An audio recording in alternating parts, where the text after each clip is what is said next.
Olá, seja bem-vindo ao programa Frente a Frente aqui na TV Mogi News, no canal 15 da NET ou no www.tvmoginews.com.br.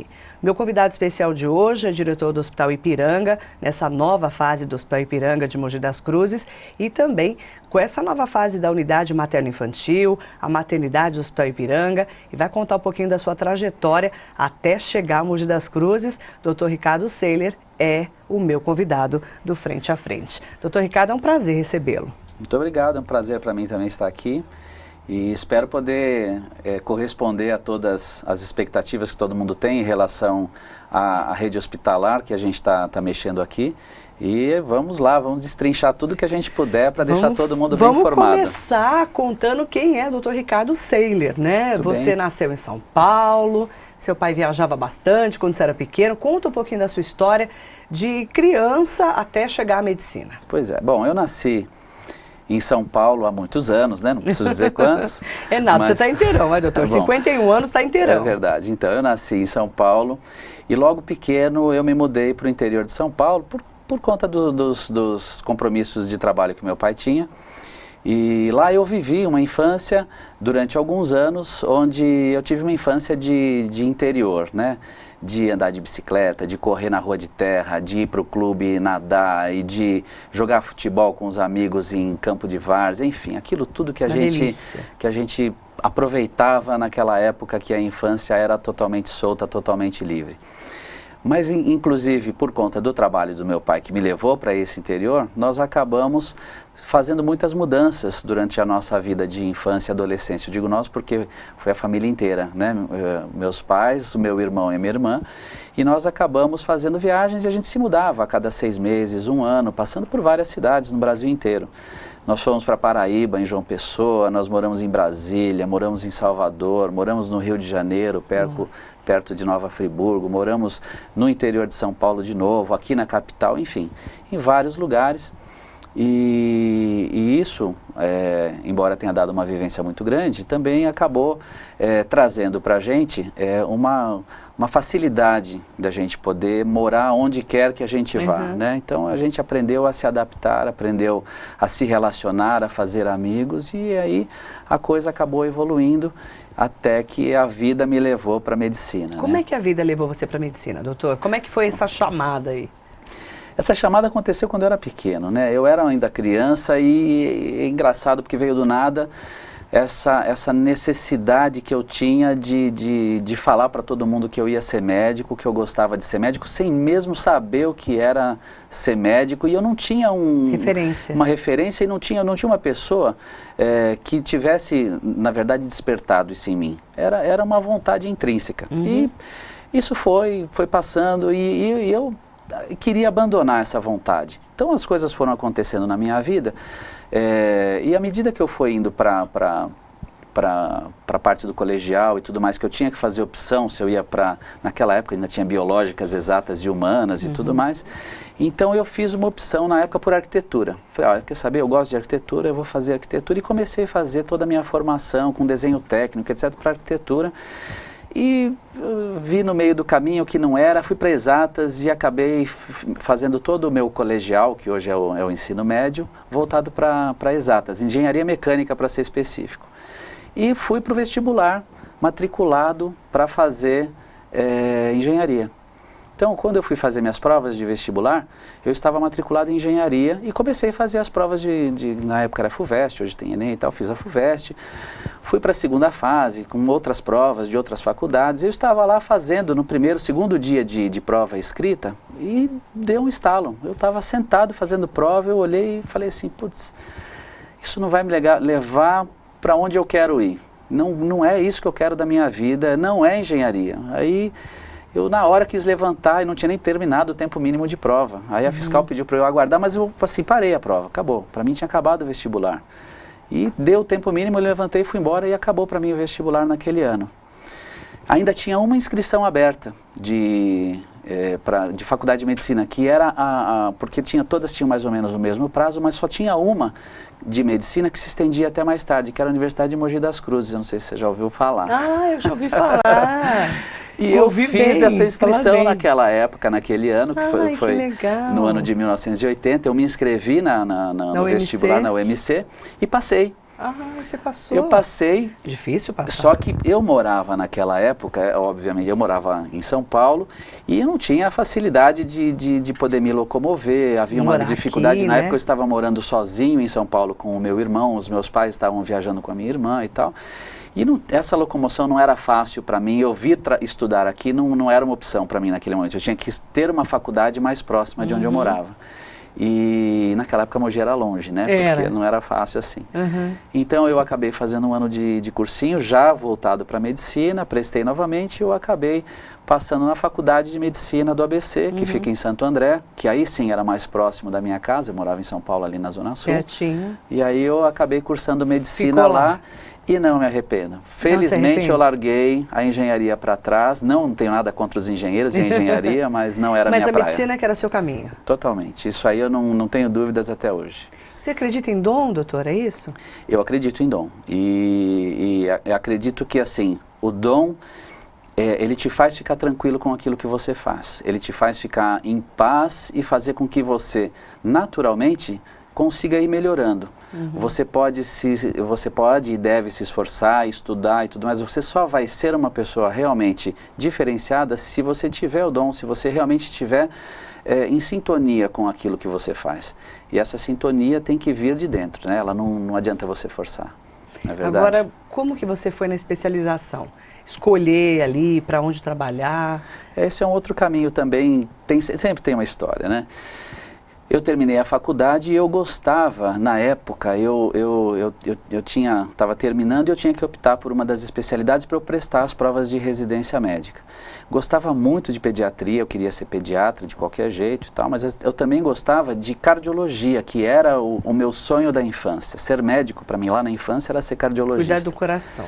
E para fazer cardiologia, eu tinha que prestar a clínica médica para depois poder fazer a cardiologia na sequência.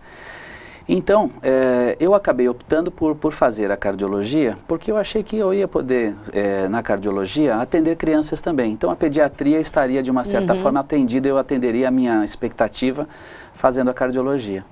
E assim eu fiz, eu prestei residência médica para cardiologia, para clínica médica, fui capturado pelo Exército logo que eu me formei, tive que trancar minha matrícula na residência, fiquei um ano trabalhando lá no Hospital Geral do Exército, depois voltei, fiz a residência. E quando terminou minha residência de clínica médica, eu já pronto para começar a cardiologia, no finalzinho da residência de clínica médica, para ser mais exato, uma amiga minha que havia se formado um ano antes, que era da minha turma, mas se formou antes porque eu fiquei um ano no Exército e tudo mais, ela tinha aberto um consultório e me convidou para dividir o consultório com ela e eu começar a atender os pacientes em clínica médica, né? E eu comecei a fazer isso, um consultório bonito, lá em Moema, em São Paulo. Falei, nossa, chique, que legal, tudo de bom, né?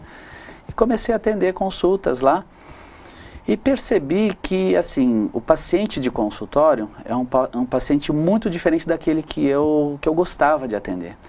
Eu sempre gostei muito de atender o paciente que está numa fase mais crítica da evolução da sua doença. Eu sempre fui uma pessoa muito mais hospitalar na assistência do que ambulatorial.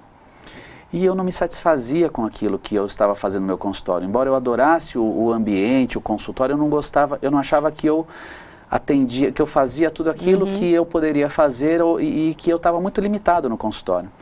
E isso me fez repensar. E nesse pensamento que eu fiz, eu acabei conhecendo uma pessoa que era um preceptor, né, um instrutor, um coach, né, em medicina, que era um médico especialista em medicina intensiva. Ele era o chefe da terapia intensiva do Hospital Heliópolis, lá em São Paulo, na época era em Nampes, e do Einstein, lá na Zona Sul de São Paulo. E ele me convidou para acompanhá-lo. Então eu passei a fazer plantões com ele. Durante o dia eu acompanhava a rotina dele. Ao invés de eu ir fazer a cardiologia, eu optei por seguir este caminho e aí eu me encontrei. Então fazendo... de intensivista. E fui fazendo esse treinamento, comecei a trabalhar nessa área de terapia intensiva e continuei fazendo as minhas visitas hospitalares, que era o que eu gostava em clínica médica. Que é o médico quando a pessoa está muito mal, né? Porque ninguém vai para UTI se estiver bem, né? Ele é um médico generalista, mas que atende o paciente grave. Então ele aborda todo o organismo. Tem que conhecer bem, né, a medicina. E isso que é bom, porque é desafiador e você tem que realmente estar dando o máximo de você tem que estar absolutamente focado, voltado para o paciente naquele momento que ele precisa. Ele não tem tempo de esperar, você não pode ficar achando que você vai decidir o que fazer para ele no minuto seguinte. Muitas vezes você tem que resolver e para você resolver direito, você tem que estar muito bem preparado. E isso era uma das coisas desafiadoras que eu gostava na medicina intensiva, que era justamente você cada vez mais ter que saber um pouco mais, porque você não sabia o que ia chegar no seu plantão. E isso foi me envolvendo de uma maneira tal, achei que essa era a minha especialidade, acabei prestando a prova do título e tal, não sei o quê, e passei a me dedicar muito mais às UTIs do que às enfermarias de clínica médica, onde eu gostava de passar visita também. Então, fui indo até que eu acabei entrando por essa vida. Virei um médico de UTI. Ficou quanto tempo nessa vida de UTI, doutor, de lidar com a emergência? Olha, eu fiquei fazendo UTI até não muito tempo atrás, porque eu só virei um administrador, né, exclusivamente um administrador, a partir de 2008. Então, até 2008, e eu me formei em 86, então eu posso dizer que eu passei algum tempo fazendo a... Mais de 20 anos, né? Fazendo a parte de clínica médica e logo eu fui para a medicina intensiva. Então, não foram 20, mas perto de 20 anos, quase 20 anos, de alguma forma atuando em medicina intensiva, então, nas UTIs, e eu me sentia sempre muito bem fazendo isso, né? Então, eu sempre fiz isso bem. O que me tirou da medicina intensiva não foi a medicina intensiva, eu não cansei de fazer isso. Na verdade, foram novos desafios que acabaram surgindo e me como chegaram esses novos desafios? Onde você trabalhava quando recebeu um chamado aí para ser diretor de hospital? Bom, eu tinha minha vida toda na região do ABC, porque desde que eu me formei eu mantive sempre um vínculo. Lá. Fui ficando, plantão aqui, um trabalho ali, as pessoas me conheciam, eu conhecia as pessoas na cidade. Então eu fui trabalhando nos hospitais de lá, também tinha alguns hospitais em São Paulo, mas eu acabei me dirigindo para lá até por uma questão de afinidade com a cidade.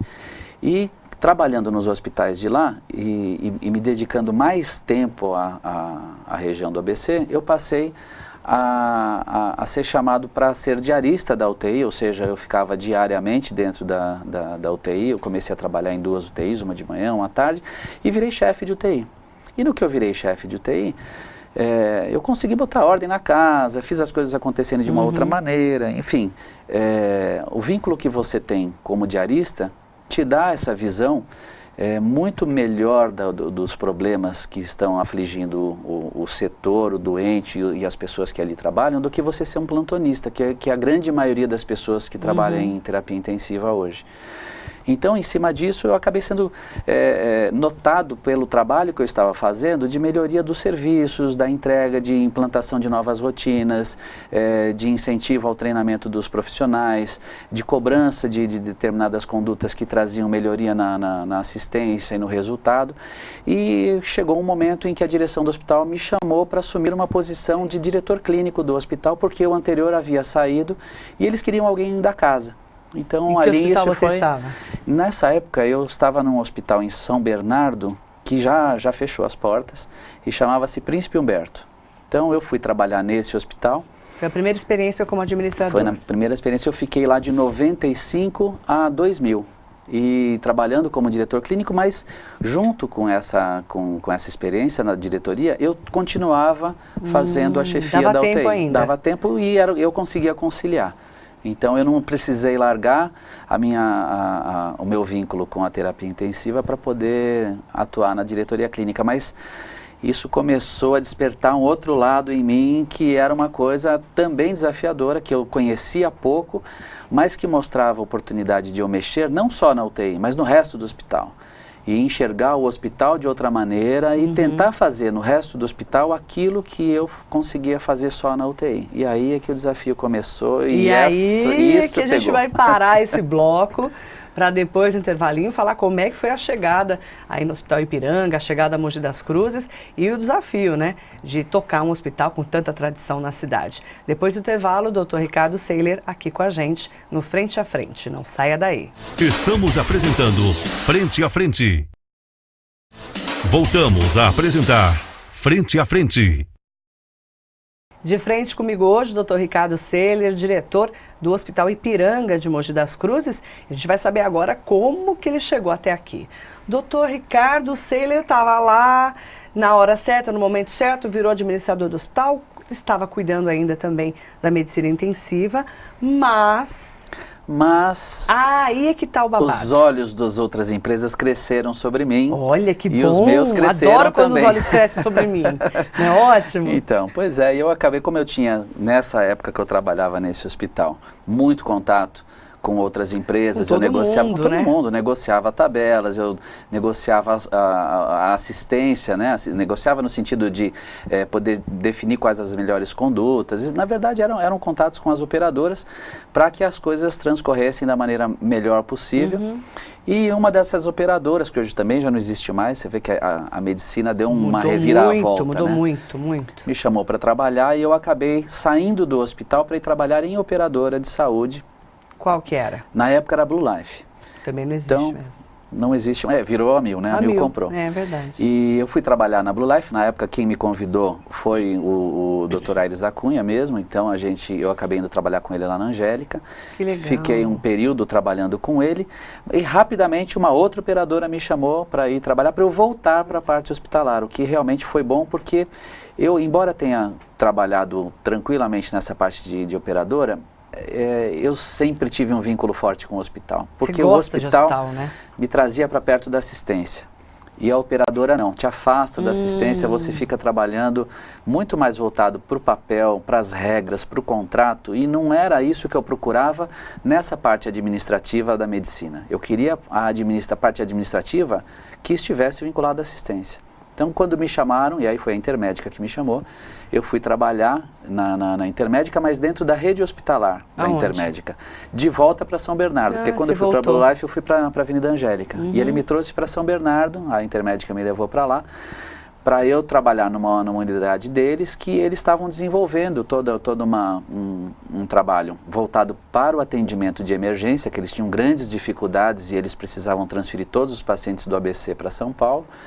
E eu fui desenvolver o trabalho de emergência para eles, a gente acabou fazendo um mega pronto-socorro, fiquei 8 anos trabalhando com eles, a gente quadruplicou o atendimento que eles faziam lá, demos alta resolutividade, a coisa caminhou muito bem e foi bem até 2008, quando aí a Medial, através de uma headhunter, me fez contato comigo, porque eles precisavam de alguém para fazer a transição da compra que a Medial estava fazendo da AMESP.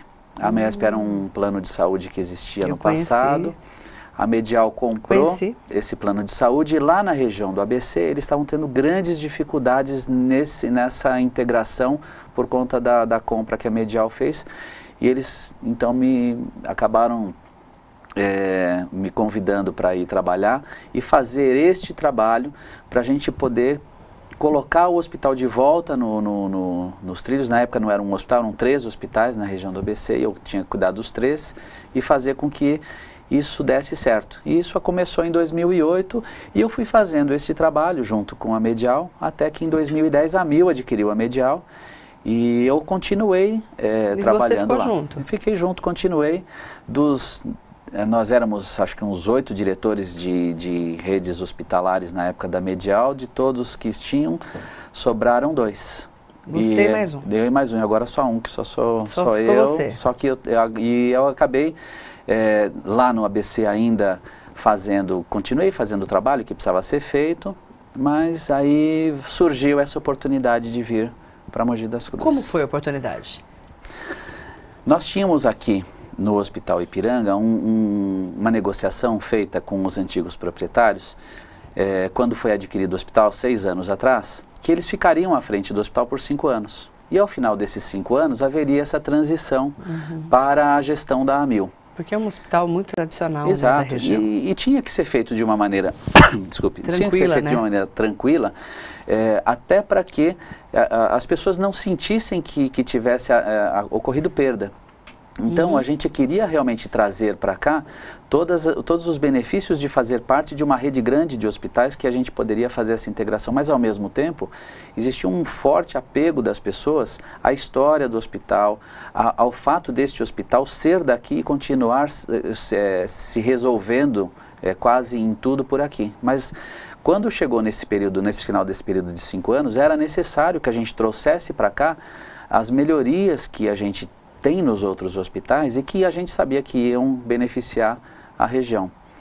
E eles precisavam de alguém que tivesse esse desapego, esse desprendimento. E essa minha história de mudar para um monte de lugares facilitou a vida. Ajudou bem, né? Então me fizeram um convite, eu me lembro bem, numa quarta-feira de manhã, que eu fui chamado lá na central da AMIL, lá na Faria Lima, para uma conversa, me explicaram rapidamente o que era. E eles falaram, bom, tudo bem, você pode responder até segunda-feira, era quarta-feira. Eu falei, não, eu respondo agora, eu vou amanhã. Você falou? Eu falei, e no dia seguinte eu estava aqui. E no dia seguinte eu estava aqui. E não conhecia o Hospital Ipiranga? Nunca tinha vindo aqui. Só sabia da OMC. Eu conhecia o OMC, eu já tinha vindo para Mogi antes. Aí voltou. Isso, mas eu não havia conhecido o Hospital Ipiranga. E sem conhecer, você aceitou? E sem conhecer, eu aceitei. O desafio era bom. Era um hospital que tinha toda uma história, era um hospital completo como ele é, e é um hospital que tem que fazer, essa história de você fazer essa transição é uma coisa muito legal, porque você vê a coisa acontecendo muito rapidamente. E quando você mexe em qualquer estrutura grande, o que acho que deixa você um pouquinho desanimado é a demora para que as coisas aconteçam. Quando você pega um momento como esse, isso aí vale ouro. Você tem que aproveitar, porque é aí que você vai conseguir realmente fazer acontecer, você vai conseguir dar a sua ajuda, a sua visão, você vai contribuir com tudo aquilo que está construído de uma maneira que todo mundo começa a se beneficiar rapidamente com isso e você consegue envolver as equipes e fazer com que elas consigam, junto com você, escolher o melhor caminho para o hospital. E nós estamos nessa fase, porque isso aconteceu há 1 ano. E eu estou agora, ao final desse 1 ano, posso dizer que estou totalmente integrado ao hospital, às equipes médicas e à cidade. Quer dizer, eu não posso... Você mudou de mala, cuia, com filha, mulher, com tudo. Filhas, né? 2. 2 filhas e uma esposa que estão morando aqui aos finais de semana por enquanto, vão mudar. Terminando o ano letivo e vindo para cá mês que vem. Ou seja, eu já estou morando numa casa aqui e as minhas filhas e a minha esposa estão vindo para cá. Você já se integrou a Mogi? Frente, totalmente. Já acostumou a cidade, com a cidade? Voltei para minha infância. Eu moro de novo no interior.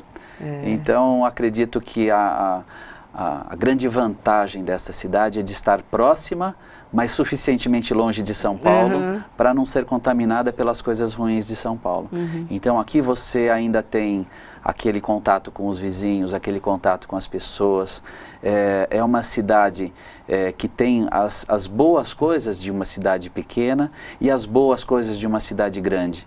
Então ela não tem aquela loucura da cidade grande que estraga qualquer cidade. Então eu acredito que a gente ainda tem muitos anos pela frente aqui para a gente poder viver muito bem e eu espero que a gente continue fazendo isso com qualidade de vida. Enquanto durarem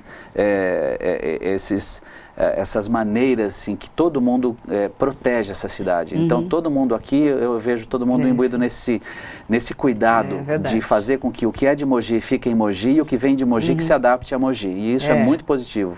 Tanto e as pessoas são muito bem recebidas aqui, né, Com doutor? certeza. Você se sente bem recebido, bem acolhido? Olha, eu já fui almoçar em casa de vários médicos, eu já fui convidado para vários eventos, festas. As pessoas me procuram eu dar alguma orientação de vida para eles, enfim.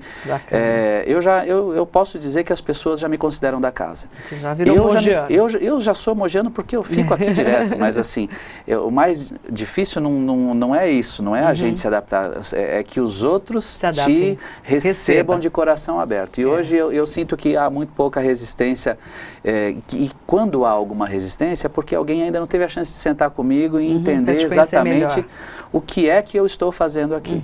Né? E o que é que você está fazendo aqui, doutor Ricardo? Você está modernizando o hospital, a gente sabe que vocês estão ampliando. Conta um pouquinho dessa nova fase do Hospital Ipiranga.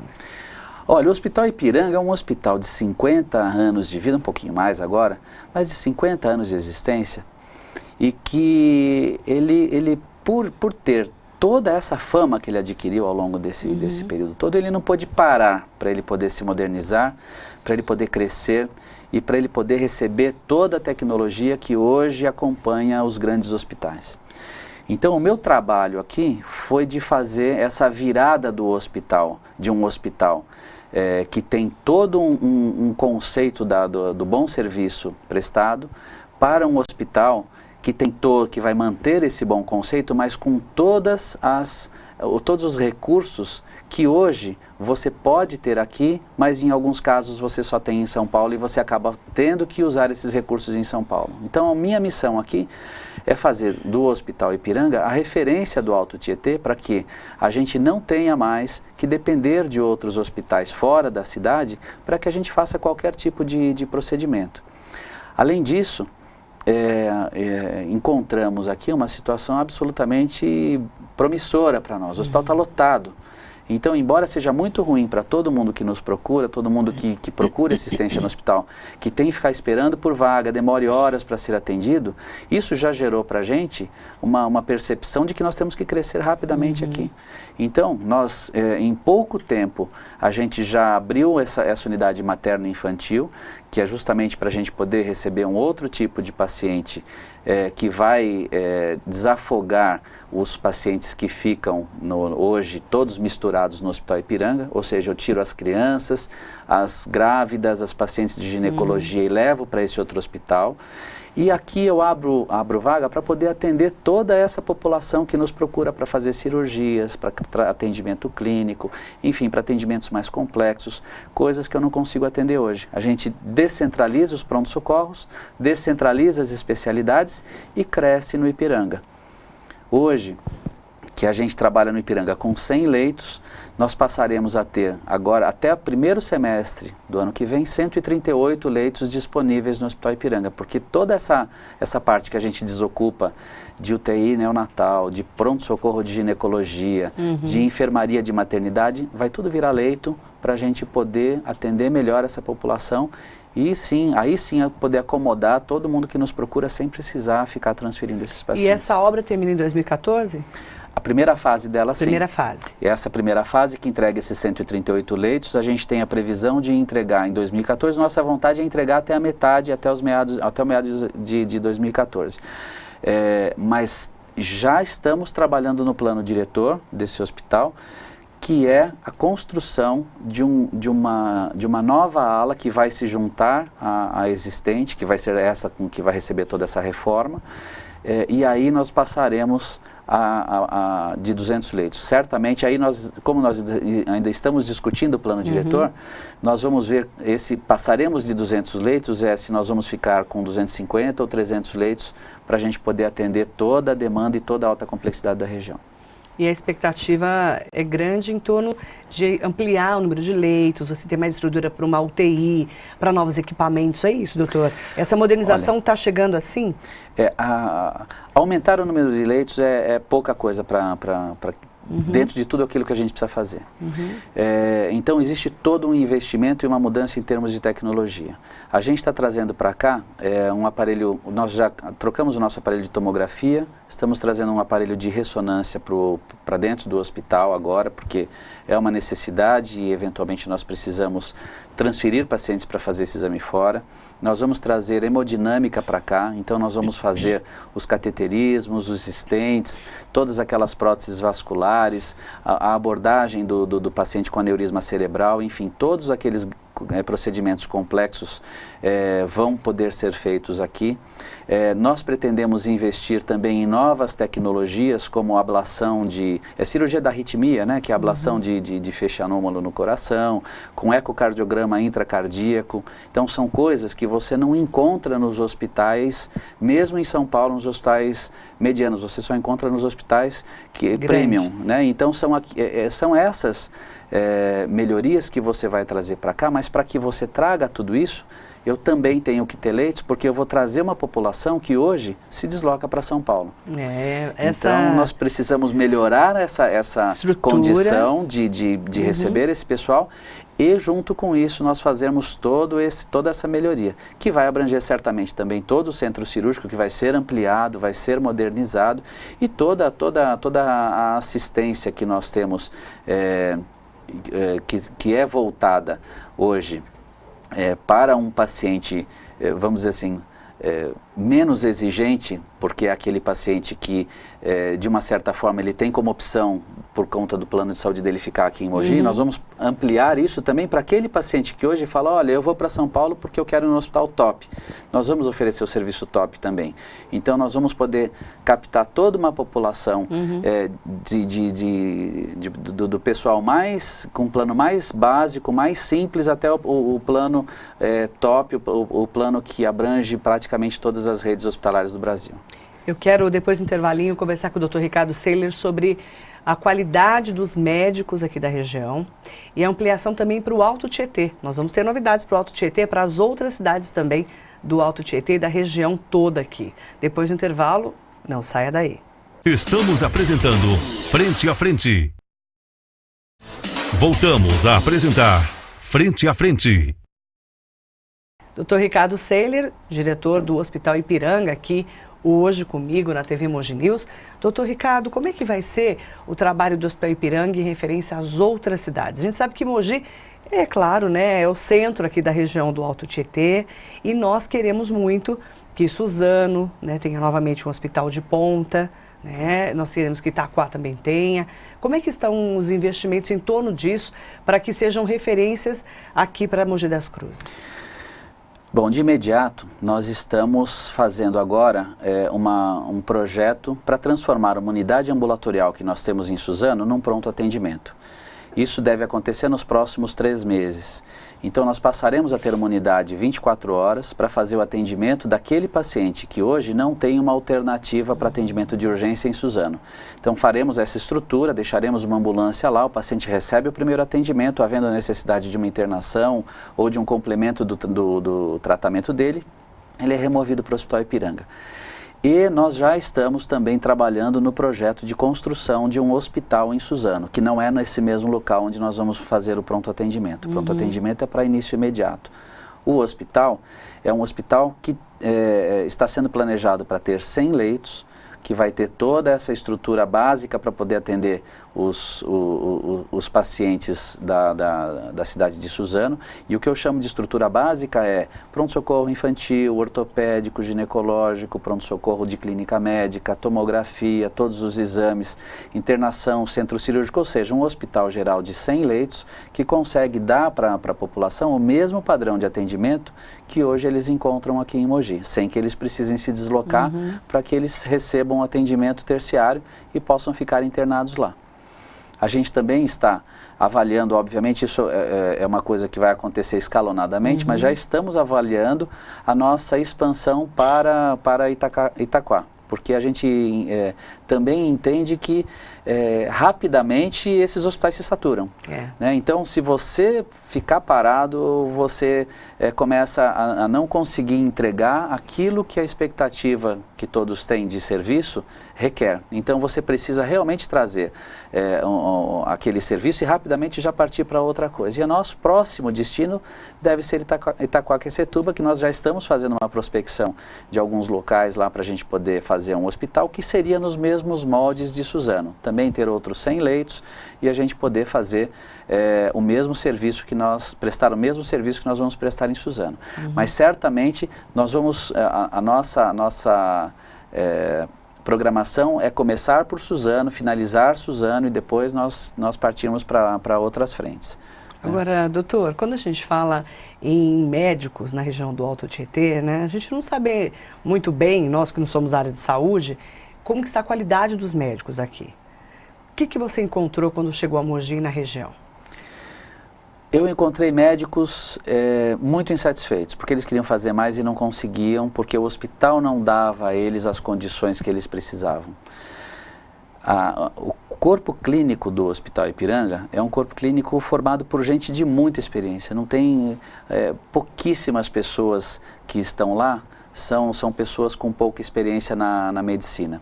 Os que estão entrando agora, eles estão sendo incorporados por estas equipes experientes, todos eles com uma formação muito boa, passaram por vários locais dentro do estado de São Paulo, alguns até com formação no exterior, muitos com título de doutorado, de uma capacitação de cursos de pós-graduação que trouxeram para eles algumas técnicas que eles não estavam podendo utilizar aqui.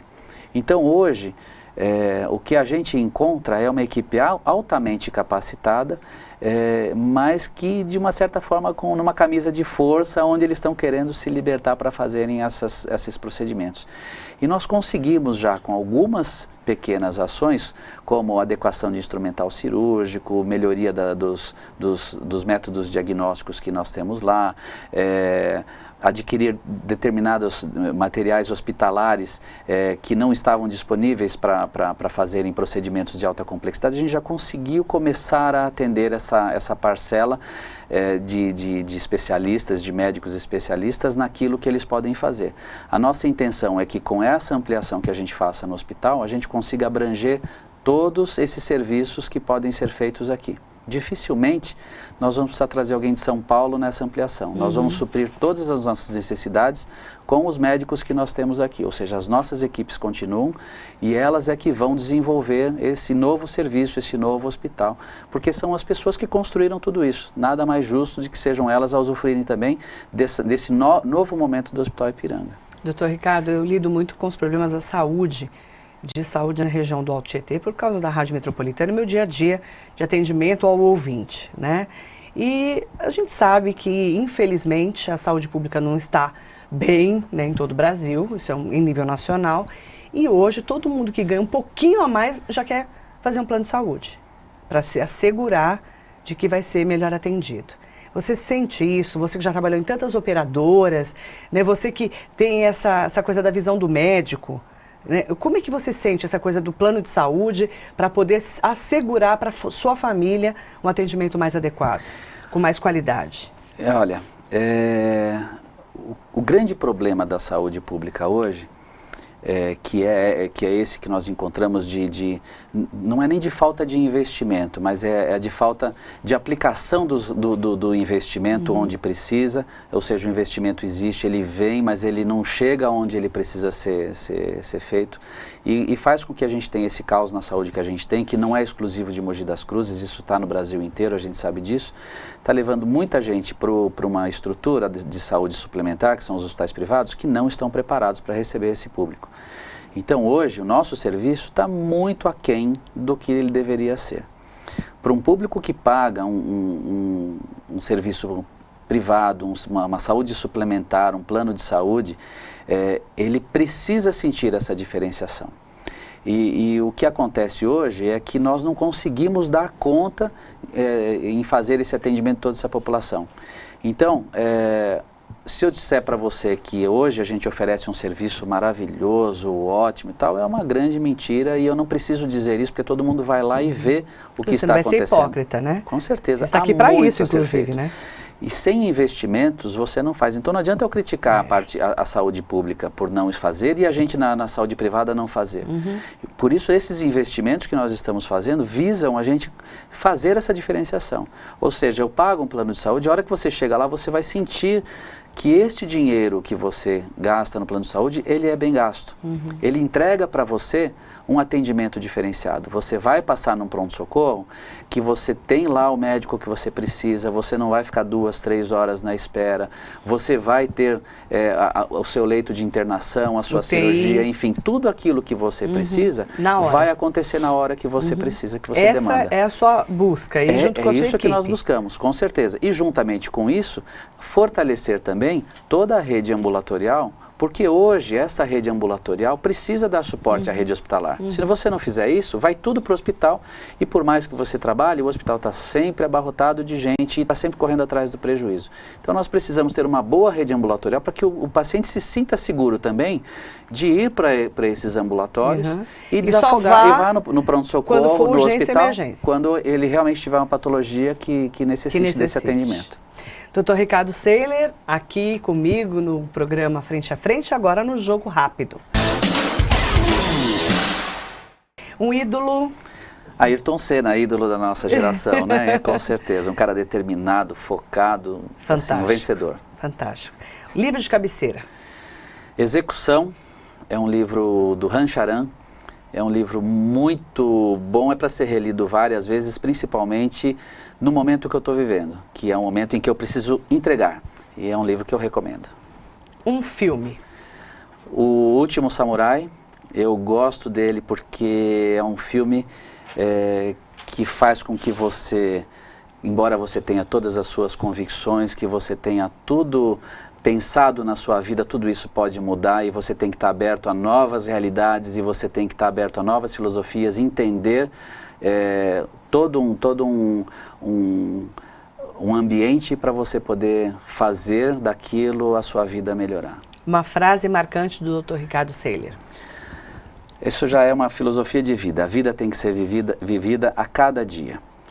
É fundamental que você pense no seu amanhã, mas não deixe de viver a sua vida hoje pensando nos seus problemas de amanhã. E também não fique gastando seu tempo lamentando as coisas do passado. Viva o seu dia, curta, e se sobrar tempo, aí você pensa um pouquinho no seu amanhã e se lamente do passado. Ótima filosofia. Um exemplo de vida. A doutora Zilda Arnes. Médica. Médica, pediatra. Fantástico. Morreu em 2010 no Haiti, indicada ao Prêmio Nobel em 2006. Morreu porque estava ajudando ao próximo. Estava ajudando ao próximo e morreu com uma laje sobre a cabeça dela. Pessoa maravilhosa. Um hobby? Navegar. Eu tenho um barco, adoro navegar e sempre que eu posso eu vou fazer isso. Diferente. Cor preferida? Verde, embora eu só use azul. Dia ou noite, doutor? Dia, com certeza. Faz o que nas horas vagas? Eu curto a família. Eu faço aquilo que hoje é muito caro. É muito caro para mim não estar com a família. Então, todo o tempo que eu tenho disponível, eu gosto de reservar para minha família. Sou bom em? Liderar as equipes. Com certeza, eu sou bom e gosto de fazer isso. Aprendi a fazer isso respeitando as pessoas, com as suas limitações, com as suas expectativas, com as suas ansiedades. E é isso que faz a gente crescer no trabalho, naquilo que a gente faz. Sou péssimo em? Fazer dieta, com certeza. Eu não consigo de jeito nenhum. Você é gordo? Não, olha, eu ganhei 13 quilos desde que eu mudei para cá. Você engordou em Mogi? 13 quilos, aqui só tem comida boa. Não é possível. Eu passei a comer em vários restaurantes aqui e engordei 13 quilos. Então eu preciso fazer e não consigo, não adianta. Lembrança da infância, qual que é a melhor? De todas as que eu tenho boas da infância, como eu te falei, são de interior, andar de bicicleta pela cidade que eu fazia todo dia. Então eu ficava andando, perambulando livremente. Eu era pequeno, era uma delícia, eu me lembro disso até hoje. Um esporte? Squash. Squash. Explica o que é squash para uma pessoa como eu, assim, que não entende muito esses esportes. Squash é um jogo com raquete, né? Ele é feito num ambiente fechado, numa quadra fechada, e que você joga contra um oponente, um jogo com uma bolinha de borracha e uma raquete menor do que a de tênis, muito rápido, muito dinâmico. Aqui em Mogi você já conseguiu jogar? Joguei Aonde? Num condomínio lá na Praça dos Infartados, tem uma quadra de squash. Olha, eu fui jogar lá com os amigos. Gostei, nem sabia que tinha isso aqui em Mogi. Joguei sim. O que você mais curte na internet, doutor? Notícia, eu entro na internet para me atualizar. Um lugar? Ilhabela, com o meu barco. Ai, que delícia. Um sonho, doutor? Morar na praia, mas de preferência não numa praia cheia de gente, numa praia com pouca gente, uma praia que seja habitada, mas que Você não quer comprar seja uma tranquila. ilha não, né, doutor? Não tem essas loucuras não, né? Não precisa ser tanto. Não, isso estragaria a minha vida. O que você não suporta nos outros? Eu não suporto as pessoas que fogem das suas responsabilidades. Você se propõe a fazer uma coisa, você assume uma determinada função, você tem que ir até o fim. Você não pode fugir daquilo, a não ser que você realmente passe essa bola para alguém, porque senão isso vai acabar trazendo consequências muito ruins para todo um grupo de pessoas e às vezes você nem percebe que você fez isso, mas sempre deixa consequências ruins. Medo de quê? Eu tenho medo da violência nas grandes cidades hoje. Isso é uma coisa que me angustia, mais pelas minhas filhas do que por mim mesmo, mas é terrível, porque isso só está piorando. Mania? Conversar comigo mesmo. Eu adoro falar no espelho. Eu fico no espelho conversando comigo mesmo. E fico mesmo. E tiro muitas boas conclusões com essas conversas. Uma mensagem para os nossos telespectadores e internautas que estão assistindo a gente agora, doutor. A mensagem é: o equilíbrio é a arma mais poderosa para você adquirir o sucesso. Você chegar no sucesso significa você estar equilibrado em tudo na sua vida. Você não atinge o seu sucesso se você não tiver sucesso também na sua vida pessoal, financeira, na sua vida fraterna com os seus amigos. Você tem que estar equilibrado. Não vá para os extremos, nem para menos e nem para mais. É isso que vai fazer você chegar lá. Obrigada, doutor, pela entrevista. Seja muito bem-vindo a Mogi, viu? E True Colors com o Phil Collins para fechar o programa. Fechado? Fechado, muito obrigado, viu? Obrigada. Foi ótimo estar aqui com você. Adorei, obrigada. Eu também. Doutor Ricardo é uma simpatia, né, gente? Tive a oportunidade de conhecê-lo já quase quando ele chegou aqui e com certeza muito bem recebido por Mogi das Cruzes. Espero que você tenha gostado um pouco mais da história dele e também um pouco mais sobre a estrutura de saúde, especialmente hoje, falando aqui com o Dr. Ricardo Seler. Obrigada pela audiência, por você ter estado aí comigo e eu volto no próximo programa. Um beijo e até lá!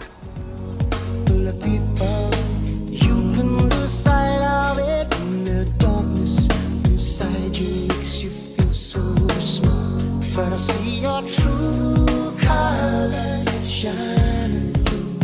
I see your true colors, and that's why I love you. So don't be afraid.